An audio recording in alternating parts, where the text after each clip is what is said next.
बंधु माने आजिरो एही कार्यक्रम को आपण मानकु स्वागत। आजिरो एही कार्यक्रमटी बिछा राशिर व्यक्ति विशेष मानक पई बहुत गुरुत्वपूर्ण अटे। कारण बिछा राशिर व्यक्ति विशेष मानक जीवन रे एही श्रावण मासरे किछि बड़ परिवर्तन हेबाकु जाउछि। कारण ग्रह मानक गोचर रे एक बड़ परिवर्तन हेबाकु जाउछि। किछि प्रमुख ग्रह निजर राशि परिवर्तन करि सारिथिबा बेले आउ किछि ग्रह निजर राशि परिवर्तन करबाको जाउछंती।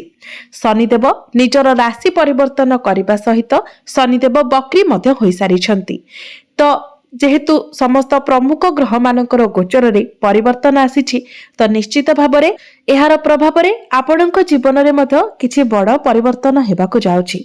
तो आपणक जीवन रे केउ सब घटना गुडी को घटिबाको जाउछि, आपणकर जीवन केउ नुआ मोड़ नेबा पाई जाउछि से विषय जानिबा पाई आपण माने भिडियोटी को स्किप न करी शेष पर्यंत निश्चय देखंतु।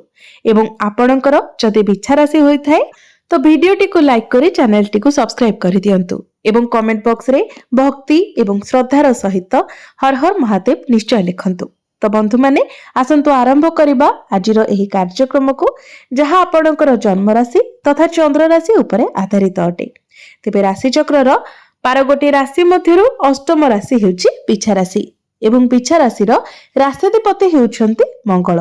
तेबे बंधु माने मंगल वर्तमान आपणकर एकादश भावरे विराजमान अछंती। आपणकर चतुर्थ भावरे विराजमान अछंती राहु, पंचम भावरे शनि, सप्तम भावरे शुक्र, अष्टम भावरे गुरु, नवम भावरे बुध एवं आपणकर दशम भावरे विराजमान अछंती केतु एवं सूर्य। बंधु माने पूर्वरु शुक्र आपणकर षष्ठ भावरे थिबा हेतु आपणकर स्वास्थ्य जनित समस्या देखा देउथिला। आपणकर स्वास्थ्य खराब रहुथिला। आपण जेउ भी कार्य रे हाथ देउथिले सेथिरे आपणको असफलता मिलुथिला। आपणकर आर्थिक समस्या देखा देउथिला। धन जनित समस्या देखा देउथिला। आपणको उपरे ऋण करजर भार बढ़ी जायथिला। आपण ऋण नेइथिले किंतु ऋण सुझिबाको आपण समर्थ होई पारु नथिले। आपणक उपरे ऋणर भार बढ़ी जाइथिला। घरे खुशीर वातावरण नथिला। शिक्षा क्षेत्र रे अनेक प्रकारर समस्या देखा देउथिला। आपणकर बहुत अधिक अजथा खर्च मध्य हेउथिला। समाज रे आपणकर मान सम्मान मध्य कम होई जाइथिला। आपणकर योग्यता थिबा सत्ते मध्य आपणको चाकरी प्राप्ति होई पारु नथिला। संतान संतति को नै मध्य आपण चिंतित रहुथिले। आपणकर व्यापार वाणिज्य रे लॉस हेउथिला। प्रेम जीवन रे मध्य समस्या देखा देउथिला। तेबे एभली जहा भी समस्या आपणक जीवन रे चालुथिला ताहा एबे दूर हेबाकु जाउछि। एही श्रावण मास ठारू महादेवंक कृपारू आपणक जीवन रे पुणी थरे खुशीर वर्षा हेबाकु जाउछि। आपणक जीवन रे नूतन सूर्योदय हेबाकु जाउछि। बंधु माने बुध आपणकर भाग्य भावको चलन करूछंती। आपणकर नवम भावरे गोचर करूछंती जहा फଳରେ आपणकर भाग्य रे वृद्धि हेबो। प्रत्येक क्षेत्र रे आपणको सफलता मिलिबो। कम परिश्रम रे आपणको अधिक सफलता प्राप्ति हेबो। आपण स्मार्ट वर्क करबाको पसंद करिवे। शॉर्टकट उपाय रे आपण सफलता लाभ करिवे। आपण किछि बड़ जिनिस क्रय करि पारंती। किछि बड़ इन्वेस्टमेंट आपण करि पारंती। किछि बड़ कार्यर आरंभ करि पारंती जेउथिरे भाग्य आपणको संपूर्ण रूप रे साथ देबो। जो माने स्टॉक मार्केट, शेयर मार्केट एवं ट्रेडिंग रे काम करूछंती सेमानंकु अचानक भाबरे लाभ प्राप्ति हेबो। आपण कोनोसी प्रॉपर्टी रे डील करि पारंती। नूतन गृह निर्माण करि पारंती। कोनोसी जमी किंबा वाहन आपण किना किनी करि पारंती। आपण कोनोसी धार्मिक स्थान को यात्रा करि पारंती। बंधु माने शनि आपणकर पंचम भाबरे बक्री हेउछंती। तेबे प्रेम जीवन रे आपणको सफलता प्राप्ति हेबो। पूर्वरु जदि आपणक प्रेम जीवन रे किछि समस्या लागि रहिथिला, आपणक मध्य रे दूरता बढ़ी जाइथिला तो एबे से सबुरे आपण समाधान देखिबाको पाइबे। आपणक मध्य रे रिलेशनशिप स्ट्रांग हेबो। आपणकर बुझामणा भल रहिबो। आपणक मध्य रे पैचअप हेबार संभावना बनुछि। जदि आपण सिंगल अछंती तो आपणको नूतन जीवन साथी मध्य मिलि पारंती।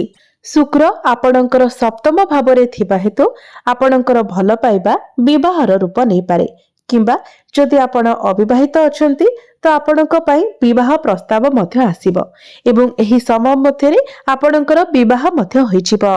ଯେଉଁ ଦମ୍ପତି ମାନେ ସନ୍ତାନର କାମନା କରୁଥିଲେ ସେମାନଙ୍କୁ ସନ୍ତାନ ସୁଖ ମଧ୍ୟ ପ୍ରାପ୍ତି ହେବ।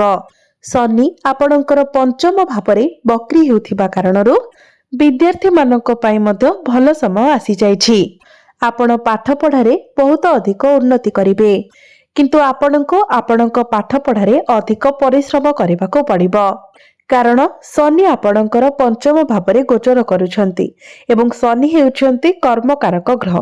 ତ ଆପଣଙ୍କୁ ନିଶ୍ଚିତ ଭାବରେ ଆପଣଙ୍କ ପାଠପଢ଼ାରେ ଅଧିକ ପରିଶ୍ରମ କରିବାକୁ ପଡ଼ିବ। ଏହି ସମୟ ମଧ୍ୟରେ ଆପଣ କୌଣସି ଫର୍ମ ଫିଲ୍ଅପ୍ କରିପାରନ୍ତି। ବାହାରକୁ କିମ୍ବା ଦୂର ଜାଗାକୁ ଆପଣ ପାଠ ପଢ଼ିବାକୁ ଯାଇପାରନ୍ତି। ଯଦି ଆପଣଙ୍କର କିଛି ଏକ୍ଜାମ ଅଛି, କିଛି କମ୍ପିଟେଟିଭ୍ ଏକ୍ଜାମ ଅଛି, ସେଥିରେ ନିଶ୍ଚିତ ଭାବରେ ଆପଣଙ୍କୁ ସଫଳତା ମିଳିବ। ଆପଣଙ୍କର ପାଠପଢ଼ା ପ୍ରତି ଆଗ୍ରହ ବଢ଼ିବ। ଶିକ୍ଷା କ୍ଷେତ୍ରରେ ଆପଣ ବହୁତ ଅଧିକ ସଫଳତା ଲାଭ କରିବେ। ଯଦି ଆପଣ କୌଣସି ଇଣ୍ଟରଭ୍ୟୁରେ ଯାଉଛନ୍ତି ତ ଇଣ୍ଟରଭ୍ୟୁରେ ମଧ୍ୟ ଆପଣ ସକ୍ସେସ୍ ହେବେ। ଶୁକ୍ର ଆପଣଙ୍କର ସପ୍ତମ ଭାବରେ ଗୋଚର କରୁଛନ୍ତି। ଆପଣଙ୍କର ସପ୍ତମ ଭାବରେ ଶୁକ୍ର ମାଲବ୍ୟ ନାମକ ରାଜଯୋଗର ନିର୍ମାଣ କରୁଛନ୍ତି। ସପ୍ତମ ଭାବଟି ହୋଇଥାଏ ଡେଲି ଇନକମ୍ର ଭାବ, ବ୍ୟାପାର ବାଣିଜ୍ୟର ଭାବ। ତ ବ୍ୟାପାର ବାଣିଜ୍ୟରେ ଆପଣ ଉନ୍ନତି ଦେଖିବାକୁ ପାଇବେ। ବ୍ୟାପାର ବାଣିଜ୍ୟରେ ଆପଣଙ୍କୁ ଲାଭ ପ୍ରାପ୍ତି ହେବ। ଆପଣଙ୍କର ଇନକମ୍ ବଢ଼ିବ, କଷ୍ଟମର ମଧ୍ୟ ବଢ଼ିବେ। ଆପଣଙ୍କର ଫାଇନାନ୍ସିଆଲ ଗ୍ରୋଥ ହେବ। ଏହି ସମୟରେ ଆପଣ କିଛି ନୂଆ ବିଜନେସ୍ ମଧ୍ୟ ଷ୍ଟାର୍ଟ କରିପାରନ୍ତି। ଆପଣ ପାର୍ଟନରସିପ୍ ବିଜନେସ୍ ମଧ୍ୟ ଷ୍ଟାର୍ଟ କରିପାରନ୍ତି। ଆପଣ କିଛି ଧନ ସଞ୍ଚୟ କରିବାକୁ ମଧ୍ୟ ସମର୍ଥ ହେବେ। ସପ୍ତମ ଭାବଟି ଡେଲି ଇନକମ୍ର ଭାବ ହେବା ସହିତ ସପ୍ତମ ଭାବଟି ମଧ୍ୟ ହୋଇଥାଏ ଆପଣଙ୍କ ବୈବାହିକ ଜୀବନର ଭାବ, ଆପଣଙ୍କ ଜୀବନ ସାଥୀର ଭାବ। ପୂର୍ବରୁ ଆପଣଙ୍କ ବୈବାହିକ ଜୀବନରେ ଯଦି କିଛି ସମସ୍ୟା ଲାଗି ରହିଥିଲା ତ ଆପଣଙ୍କର ସବୁ ସମସ୍ୟା ଦୂର ହୋଇଯିବ। ଆପଣଙ୍କର ବୈବାହିକ ଜୀବନ ସୁଖମୟ ବ୍ୟତୀତ ହେବ। ଶୁକ୍ର ଆପଣଙ୍କର ସପ୍ତମ ଭାବରେ ରହି ଆପଣଙ୍କର ପ୍ରଥମ ଭାବକୁ ଦେଖୁଛନ୍ତି। ମଙ୍ଗଳ ମଧ୍ୟ ଆପଣଙ୍କର ଶୁଭ ସ୍ଥାନରେ ବିରାଜମାନ ଅଛନ୍ତି। ତ ପୂର୍ବରୁ ଯଦି ଆପଣଙ୍କର କିଛି ସ୍ୱାସ୍ଥ୍ୟଜନିତ ସମସ୍ୟା ଥିଲା ତାହା ସବୁ ଦୂର ହୋଇଯିବ। ଆପଣ ନିଜକୁ ସ୍ୱାସ୍ଥ୍ୟବାନ ଅନୁଭବ କରିବେ। ଆପଣ ଯୋଗ, ବ୍ୟାୟାମ, ପ୍ରାଣାୟାମ ଇତ୍ୟାଦି କରିବାକୁ ଆରମ୍ଭ କରିବେ। ତେବେ ଆପଣ ନିଜର ଖାଦ୍ୟପେୟ ପ୍ରତି ସତର୍କ ରହିବା ଉଚିତ।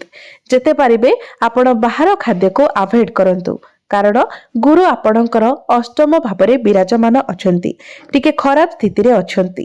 ତ ଆପଣଙ୍କର ମୋଟାପଣ ବଢ଼ିବା ଭଳି ସମସ୍ୟା ଦେଖାଦେଇପାରେ କିମ୍ବା ଆପଣ ଅଧିକ ଦୁର୍ବଳ ହୋଇଯାଇପାରନ୍ତି। ତେଣୁ ଆପଣ ଯେତେ ପାରିବେ ହେଲ୍ଦି ଫୁଡ୍ କନଜ୍ୟୁମ୍ କରନ୍ତୁ। ନିଜର ଖାଦ୍ୟପେୟ ପ୍ରତି ଆପଣ ସତର୍କ ରୁହନ୍ତୁ।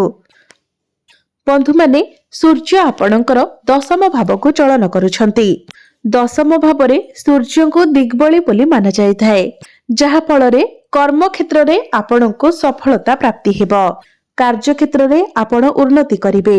ଯଦି ପୂର୍ବରୁ ଆପଣ କିଛି ଚାକିରି କରିଛନ୍ତି ତ ଚାକିରି କ୍ଷେତ୍ରରେ ଆପଣଙ୍କର ପ୍ରମୋସନ ହୋଇପାରେ। ଯେଉଁମାନେ ବେରୋଜଗାର ଅଛନ୍ତି ସେମାନଙ୍କୁ ନୂତନ ଚାକିରି ପ୍ରାପ୍ତି ହୋଇପାରେ। ଆପଣଙ୍କର ପ୍ରମୋସନ ହୋଇପାରେ। ଆପଣ ଆପଣଙ୍କର କର୍ମକୁ ନେଇକି ବିଦେଶ ଯାତ୍ରା କରିପାରନ୍ତି। ଉପର ଅଫିସରଙ୍କର ସପୋର୍ଟ ଆପଣଙ୍କୁ ମିଳିବ। ସରକାରୀ କ୍ଷେତ୍ରରେ ଆପଣଙ୍କୁ ବିଶେଷ ଲାଭ ପ୍ରାପ୍ତି ହେବ। ଆପଣ ବିଦେଶ ଯାତ୍ରା ମଧ୍ୟ କରିପାରନ୍ତି। ଆପଣଙ୍କ ପାଖକୁ ନୂଆ ନୂଆ କାମ ମଧ୍ୟ ଆସିପାରେ, କିନ୍ତୁ ଆପଣଙ୍କର କର୍ମସ୍ଥାନରେ କେତୁ ଥିବା ହେତୁ ଆପଣ କାହା ସହିତ ବି ଆର୍ଗୁମେଣ୍ଟ କରନ୍ତୁ ନାହିଁ। ଯେତେ ପାରିବେ ଆର୍ଗୁମେଣ୍ଟ, କଳି ଝଗଡ଼ା ଠାରୁ ଆପଣ ଦୂରେଇ ରୁହନ୍ତୁ, ନଚେତ୍ ଆପଣ ହିଁ ସମସ୍ୟାରେ ପଡ଼ିପାରନ୍ତି। ବନ୍ଧୁମାନେ, ଆପଣଙ୍କର ରାଶ୍ୟାଧିପତି ମଙ୍ଗଳ ଆପଣଙ୍କର ଏକାଦଶ ଭାବରେ ଗୋଚର କରୁଛନ୍ତି। ଏକାଦଶ ଭାବଟି ହୋଇଥାଏ ଲାଭ ସ୍ଥାନ, ଯାହା ଫଳରେ ଚତୁର୍ଦିଗରୁ ଆପଣଙ୍କୁ ଲାଭ ପ୍ରାପ୍ତି ହେବ। ବଡ଼ ଭାଇ ଭଉଣୀ ମାନଙ୍କର ସପୋର୍ଟ ଆପଣଙ୍କୁ ମିଳିବ। ପିତାଙ୍କ ଠାରୁ ମଧ୍ୟ ଆପଣଙ୍କୁ ସାହାଯ୍ୟ ସହଯୋଗ ପ୍ରାପ୍ତି ହେବ। ଆପଣ କୌଣସି ଛୋଟ ମୋଟ ଜାଗାକୁ ଯାତ୍ରା କରିପାରନ୍ତି। ଯେଉଁମାନେ ଅନଲାଇନ କ୍ଷେତ୍ରରେ କାମ କରୁଛନ୍ତି, ଡିଜିଟାଲ ମାର୍କେଟିଂର କାମ କରୁଛନ୍ତି, ପାଣିର କାମ କରୁଛନ୍ତି, ସେମାନଙ୍କୁ ନିଶ୍ଚିତ ଭାବରେ ସଫଳତା ପ୍ରାପ୍ତି ହେବ। ଯେଉଁମାନେ ହୋଟେଲ ମ୍ୟାନେଜମେଣ୍ଟରେ କାମ କରୁଛନ୍ତି ସେମାନଙ୍କୁ ସଫଳତା ପ୍ରାପ୍ତି ହେବ। ଯେଉଁମାନେ ବିଦେଶରେ ରହି କାମ କାର୍ଯ୍ୟ କରୁଛନ୍ତି ସେମାନଙ୍କୁ ବଡ଼ ସଫଳତା ପ୍ରାପ୍ତି ହେବ।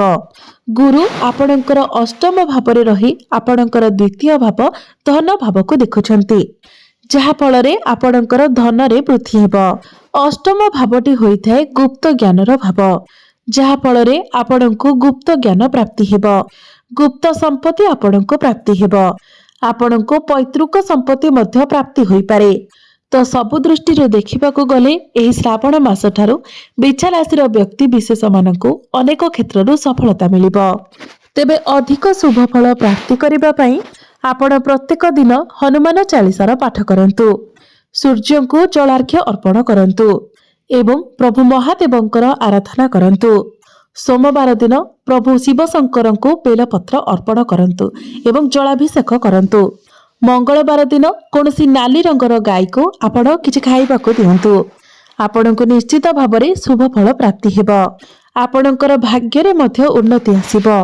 तो बंधु माने आपणकर जीवन मंगलमय हेउ, एहा ही ईश्वरଙ୍କ निकटरे मोर